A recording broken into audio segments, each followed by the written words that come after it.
Aujourd'hui, ce que je vous propose, c'est 5 astuces dans Lightroom Classic, des astuces qui sont soit liées à des raccourcis qui sont parfois bien dissimulés dans le logiciel, ou encore des astuces qui vont vous permettre d'être plus efficace au niveau de vos retouches photos, ou encore d'envisager certaines options créatives. Voilà donc ce qu'on examine maintenant.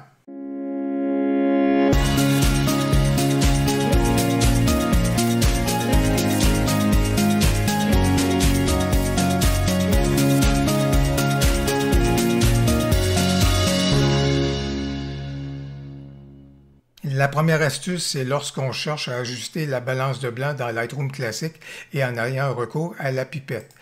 Si vous êtes comme moi, assez souvent, vous allez utiliser la pipette, vous allez cliquer à différents endroits jusqu'à temps que vous obteniez un résultat ou le résultat que vous espérez et recherché. Mais assez souvent, ça peut être assez laborieux de cliquer à différents endroits jusqu'à temps qu'on trouve à ce moment-là le rendu qui nous convient. Ce qui peut accélérer la chose et nous permettre d'y aller moins à tâtons, c'est lorsqu'on fait paraître la fenêtre du navigateur. Pour ce faire, faites apparaître la colonne de gauche. Votre fenêtre du navigateur, elle est là. Si vous utilisez la pipette et si vous déplacez la pipette dans votre photo, vous allez voir que le rendu change dans la fenêtre du navigateur, selon l'endroit où est-ce que vous êtes rendu dans votre photo. Alors, à partir de ce moment-là, vous êtes capable beaucoup plus de déplacer et d'examiner le navigateur. Et lorsque votre pipette est à un endroit que vous jugez opportun, bien, vous pouvez tout simplement à ce moment-là cliquer une seule fois à ce moment-là sur là où vous êtes rendu, ce qui vous apparaît tout à fait correct de la part du choix de la balance de blanc. Et à partir de là, je pense que vous allez être beaucoup plus près du résultat que vous souhaitez que si vous y allez à tâtons en cliquant ça et là au niveau donc de votre pipette. La deuxième astuce, c'est lorsqu'on cherche à attirer le regard vers le centre de la photo et le grand classique, je vous dirais qu'assez souvent, c'est de se tourner vers un effet de vignettage, surtout que l'arrière-plan, dans ce cas ici, du côté droit du modèle, est très peu intéressant. Alors, on peut, par exemple, se tourner vers un effet de vignettage comme celui-ci, mais vous êtes d'accord avec moi que ce n'est pas le plus opportun. Alors, il y a un moyen de faire beaucoup mieux, et dans ce cas ici, grâce au nouveau masque qu'on a dans Lightroom Classic, ben c'est vraiment très plaisant d'envisager la chose. Alors, dans ce cas-ci, par exemple, on peut faire un dégradé linéaire. Et qu'est-ce que je veux faire avec cela ici? Puis peut-être m'en aller davantage de cette façon-ci. Alors, ce que je veux faire, juste pour vous montrer le masque qui a été créé pour le moment, vous le voyez, c'est profiter donc de ce masque-là pour diminuer la clarté, donc flouter un peu plus l'arrière-plan, diminuer la texture, diminuer l'exposition. Un peu comme ça, les hautes lumières bien sûr, et diminuer les ombres. Alors vous voyez comme c'est là, on a certainement atténué l'arrière-plan. Le petit souci qu'on a bien sûr, c'est que l'effet qu'on vient juste donc d'apporter, et voici encore une fois le masque qui a été apporté, tous les effets qu'on vient d'apporter se retrouvent également sur la chevelure de la modèle. Alors voilà qui est quelque chose qui est certainement pas le plus opportun, mais on est capable de corriger le tout facilement, tout simplement en disant que je veux soustraire au masque que j'ai créé. Qu'est-ce que je veux soustraire? Je veux soustraire le sujet. Alors, je vais donc demander à Lightroom Classic de créer un masque pour le sujet. Et ce masque-là va donc soustraire le sujet à l'effet du premier masque. Et si on regarde l'incrustation ici, donc si on regarde l'effet combiné des deux masques, alors vous voyez que comme c'est là, effectivement, ce que j'ai apporté comme correction, c'est donc appliqué sur l'arrière-plan et non pas sur la chevelure du modèle. La troisième astuce, c'est lorsque vous souhaitez voir rapidement si votre photo a du potentiel au niveau d'un rendu en noir et blanc. Alors, pour y parvenir, tout simplement, raccourci clavier avec la lettre V comme victoire. Et là, alors là, si vous cliquez sur la lettre V, Lightroom va transformer votre photo en un rendu noir et blanc. Déjà, vous voyez le potentiel. Et n'oubliez pas que dans vos profils, dans votre explorateur de profil, vous atteignez celui-ci juste ici dans Réglages de base et vous êtes capable de cliquer sur l'explorateur de profil pour aller ouvrir les 17 profils qu'Adobe nous fournit dorénavant avec Lightroom Classic. Et là, tout simplement, en passant d'un profil à l'autre, en survolant ceux-ci, vous êtes en mesure de trouver un profil qui va pouvoir donc offrir peut-être le rendu qui va vous intéresser au niveau de la photo noir et blanc. Et si par exemple je choisissais celui-ci, n'oubliez pas qu'au niveau de votre profil, vous avez toujours un curseur dans le haut des profils pour vous permettre d'augmenter ou encore d'atténuer le profil en question, comme par exemple dans ce cas-ci, si j'amenais celui-ci avec un rendu qui serait un peu plus autour de 80%. Alors voilà donc avec la lettre V sur votre clavier comment vous êtes capable rapidement d'explorer l'univers magnifique du noir et blanc.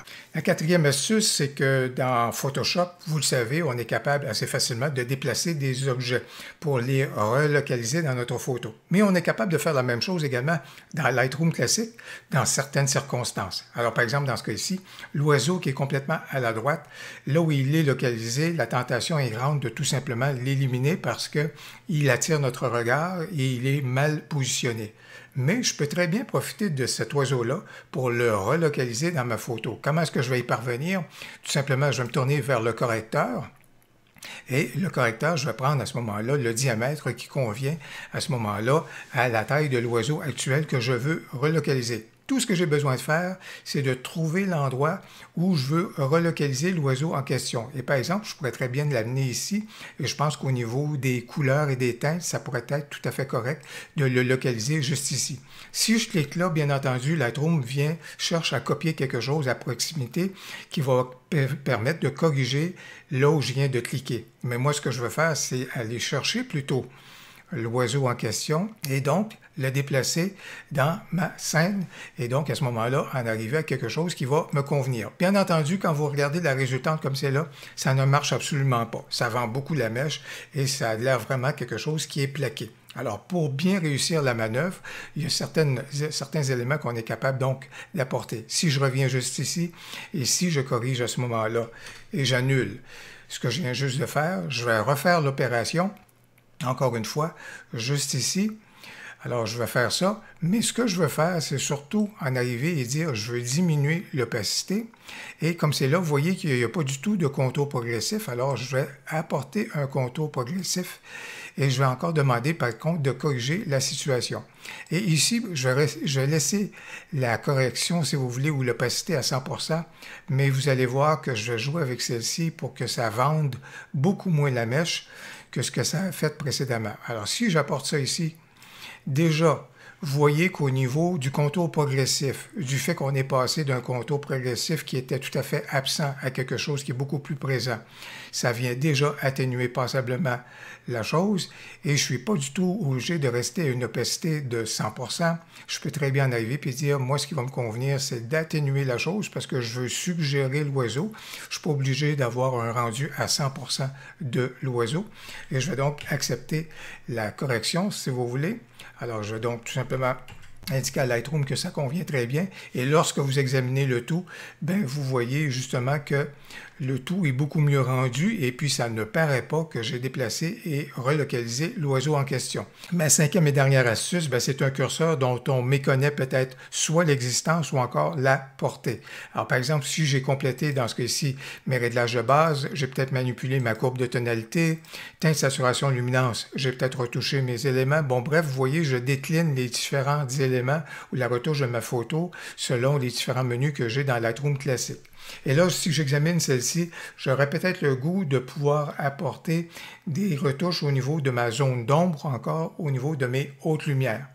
Alors, j'ai tout simplement, si je suis rendu là, plutôt que de revenir dans mes réglages de base pour manipuler mes ombres et mes hautes lumières, tout simplement dans ce cas-ci, dans Color Grading. Alors, si je me ramène à mon Color Grading, il faut savoir que les curseurs qui sont juste ici, au niveau de la zone d'ombre, et le curseur qui est juste ici au niveau des hautes lumières, ben, c'est le curseur de la luminance. Alors, par exemple, dans ce cas-ci, si je manipule et je suis avec les ombres, si je manipule ce curseur-ci, regardez l'effet que ça a sur ma zone d'ombre, je peux donc apporter des éléments donc, et manipuler des éléments au niveau de la luminance de ma zone d'ombre avec ce curseur-ci.